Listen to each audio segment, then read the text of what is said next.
بسم اللہ الرحمن الرحیم۔ السلام علیکم میرے مسلمان بھائیوں، بہنوں، بیٹیوں، بیٹوں، بزرگوں، دوستوں۔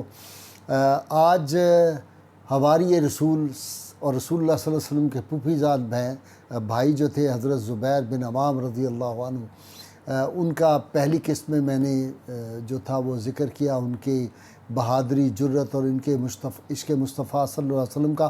آج یہ اس کا دوسرا حصہ ہے۔ یہ عشرہ مبشرہ میں سے تھے، میں نے جیسے پہلے عرض کیا تھا۔ ان کی والدہ ان کی جو اہلیہ تھی حضرت اسماء بنت ابی بکر رضی اللہ تعالیٰ عنہا، وہ بیان کرتی ہیں، یہ بدر کا معرکہ ہے۔ کہتی ہیں کہ ایک جنگجو جو تھا کفار مکہ میں سے، وہ ایک ٹیلے پہ کھڑا ہو گیا اور اس دن اس نے للکارا کہ آئے کوئی میرے مقابلے میں، ہے کوئی جو میرا مقابلہ کر سکے۔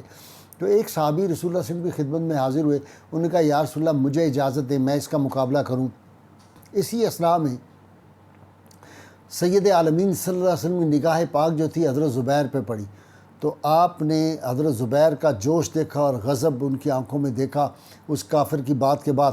تو آپ نے ان کو فرمایا کہ اے ابن صفیہ کھڑے ہو جاؤ اور تم اس مشرک کا مقابلہ کرو۔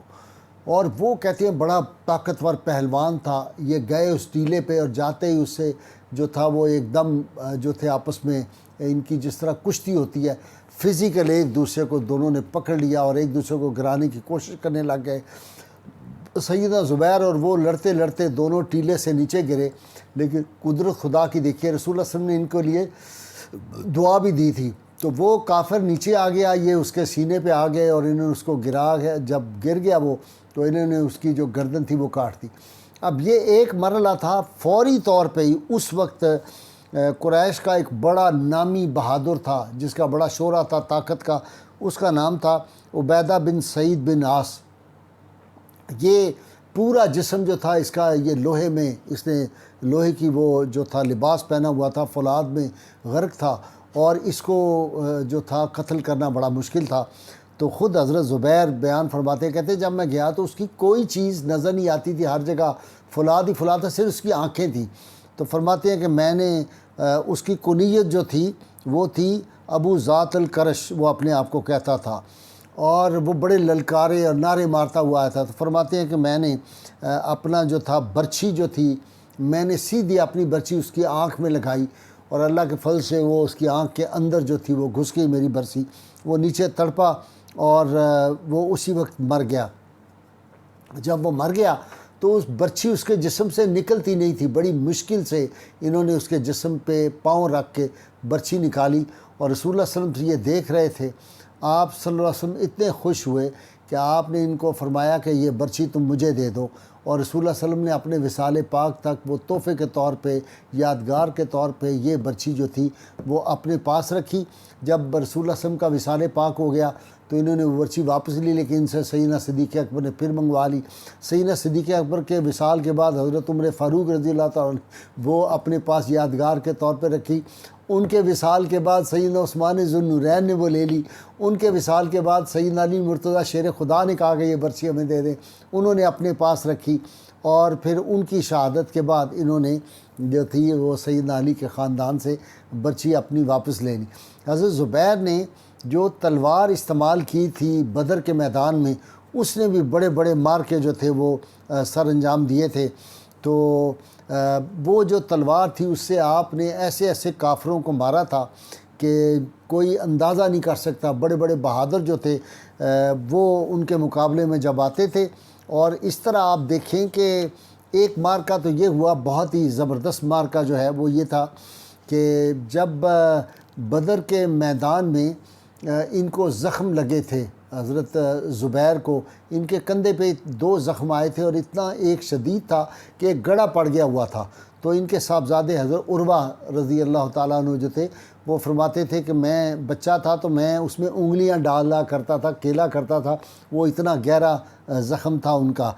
اور پھر احد کے میدان میں کمال کر دیا انہوں نے۔ ایک وہاں پہ بڑا بہادر تھا کفار کا، طلحہ بن ابی طلحہ، بعد نے اس کے بیٹے کا بھی ذکر کیا ہے۔ یہ بہت زیادہ اپنے آپ کو دلیر اور بڑا جابر اپنے آپ کو سمجھتا تھا۔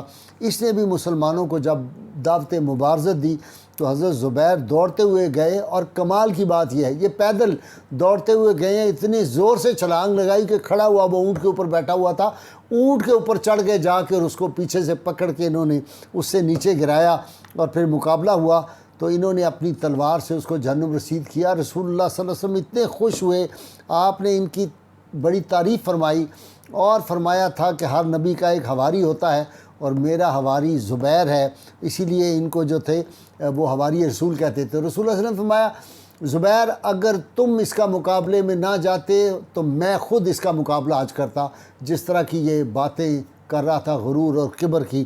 تو رسول اللہ صلی اللہ علیہ وسلم نے ان کو ایک دفعہ یہ بھی فرمایا تھا کہ میرے ماں باپ تمہارے اوپر قربان۔ یہ اتنے دو صحابہ کے بارے میں، سیدہ فاطمہ سلام اللہ علیہا کو تو رسول اللہ صلی اللہ علیہ وسلم نے کئی مرتبہ فرمایا فاطمہ میرے ماں باپ تم پہ قربان، لیکن صحابہ کرام میں سے دو کو آپ نے فرمایا ہے۔ میرے طالب علمہ ذہن کے مطابق ممکن ہے کوئی اور بھی روایت مل جائے۔ ایک حضرت سعد بن ابی وقاص رضی اللہ تعالیٰ عنہ، جن کو رسول اللہ صلی اللہ علیہ وسلم نے خود میں فرمایا تھا کہ سعد تم پہ میرے ماں باپ قربان، یہ تیر چلاؤ، کفار پہ تھی۔ اور دوسرے حضرت زبیر رضی اللہ تعالیٰ عنہ جو تھے، ان کو رسول اللہ سے فرمایا میرے ماں باپ تم پہ قربان۔ کمال کے آدمی تھے جی وہ۔ آپ دیکھیں کہ حضرت زبیر جو ہیں، جب رسول اللہ صلی اللہ علیہ وسلم پہ کفار نے حملہ کیا ہے نا احد کے میدان میں، اور بڑا نازک وقت آیا، اس وقت سید عالمین صلی اللہ علیہ وسلم نے اپنی تلوار مبارک نکالی اور آپ نے کہا کون ہے جو اس کا حق ادا کرے؟ تو حضرت زبیر فوری آگے بڑھے، اور ساتھ ابو دجانہ ماشاءاللہ جو پہلوان اور کمال کے آدمی تھے ابو دجانہ بھی، تو دونوں نے کہا کہ ہمیں یہ خدمت جو ہے وہ ادا کرنے دیں۔ تو رسول اللہ صلی اللہ علیہ وسلم نے حضرت ابو دجانہ کو وہ تلوار دی تھی، کیونکہ مسئلہ تھی، کیونکہ یہ تو بہت آگے جا جا کے کفار کی صفوں میں حضرت جو ہے وہ زبیر جو ہے وہ لڑتے تھے۔ تو سید عالمین صلی اللہ علیہ وسلم کے یہ ایسے عاشق تھے اللہ تعالیٰ کے فضل و کرم سے، کہ جن کے بارے میں حضرت عروہ بن زبیر کہتے ہیں کہ جب یہ مارکہ ہو گیا احد کا تو رسول اللہ صلی اللہ علیہ وسلم کو خیال تھا کہ شاید یہ کفار لوٹ کے آئیں، تو آپ نے فرمایا کہ کون کون ان کے تعاقب میں جاتا ہے، ان کے پیچھے جاتا ہے۔ 70 صحابہ جو تھے وہ جانثار فوراً آگے آ گئے، جن میں حضرت زبیر بھی تھے۔ انہوں نے کہا میں جاؤں گا، سیدنا صدیق اکبر بھی تھے، حضرت علی بھی تھے، انہوں نے کہا ہم جائیں گے پیچھے کفار کے۔ تو یہ حضرت زبیر ان کے پیچھے بھی گئے، لیکن کفار جو تھے وہ بھاگ گئے۔ باوجود اس لیے میں ہمیشہ کہتا ہوں، بعض لوگوں کو غلط فہمی ہوئی تھی نا، انہوں نے کہا جی صحابہ میدان جنگ سے بھاگے۔ میں نے کہا میدان جنگ سے نہیں بھاگے، میدان جنگ کی طرف صحابہ بھاگے۔ اللہ کے فضل و کرم سے جو بھاگے ہوئے ہوتے ہیں وہ اس طرح پیچھا نہیں کرتے اس فوج کا یا دشمن کا جس نے 70 مسلمانوں کو شہید کر دیا ہو۔ اس کے باوجود مسلمانوں کا جذبہ حریت، جذبہ شہادت، شوق شہادت، ان کی جرت، ان کی دلیری، ایسے نہیں سیدنا علی المرتضیٰ شیر خدا نے حضرت زبیر کو کہا اشجاع العرب، عرب کا سردار، شجاعت، صاحب شجاعت۔ تو اللہ کریم کی یہ اس کے باقی جو آپ کے مارکے تھے اس پہ انشاءاللہ میں اگلی قسط میں آپ کو تفصیل سے بتاؤں گا۔ میں نے ایک سلسلہ شروع کیا ہے کہ پہلے میں حضرت عشرہ مبشرہ جو صحابہ کرام ہیں انشاءاللہ تعالیٰ ان کی زندگیوں کے بارے میں اپنی نوجوان نسل کو، اپنی بہنوں بیٹیوں کو بتاؤں گا، اور اس کے بعد اس طرح پھر جو صحابہ کرام ہیں ان کے بارے میں بھی متعارف، ہمیں ان کی حیات کا، ان کی زندگیوں کو پتہ ہونا چاہیے۔ اللہ کریم کی بارگاہ میں دعا ہے اللہ تعالی ہمیں حضور رحمت کونین صلی اللہ علیہ وسلم کی غیر مشروط محبت لا محدود فضا نصیب فرمائے۔ نعرہ لگایا کیجئے پاکستان کا مطلب کیا؟ لا الہ الا اللہ محمد رسول اللہ صلی اللہ علیہ وآلہ وسلم۔